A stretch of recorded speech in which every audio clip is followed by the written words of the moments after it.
नमस्कार प्रणाम भोजपुरिया भैया लोग। और सब बताई कैसे बानी रुआ सब है। उम्मीद करतानी रुआ सब ठीक ठाक होखा भैया और हमहू ठीक बानी। तो स्वागत बाटे आप सबके राइटर विजय बागी के चैनल पर।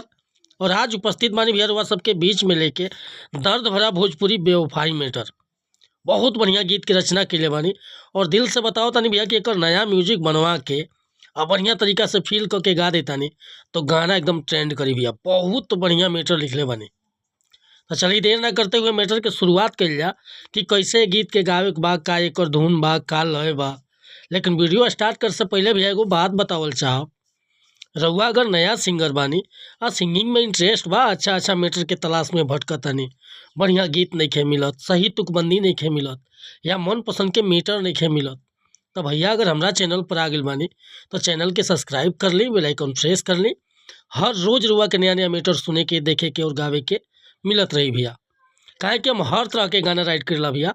Sad song, love song, romantic song, orchestra song, धोबी गीत, पूर्वी गीत, निर्गुण गीत, सीजनली कोनो प्रकार के मैटर बेहिचक रुआ संपर्क कर सकीला। डिस्क्रिप्शन में नंबर डाल देले बानी।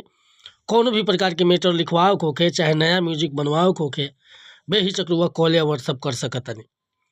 आज के मैटर देखी कैसे गाओ के बाटे।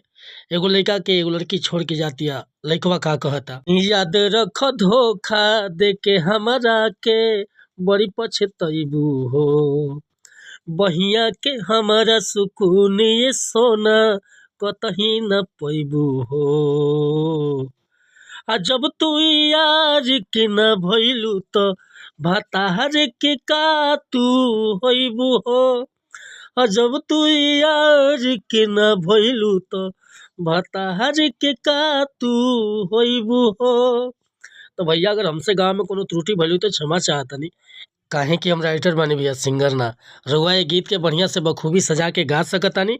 अगर मैटर पसंद बा, फुल गीत लिखवावे के चाहतानी तो बेहिचक हमरा व्हाट्सअप नंबर पर संपर्क कर सकीला।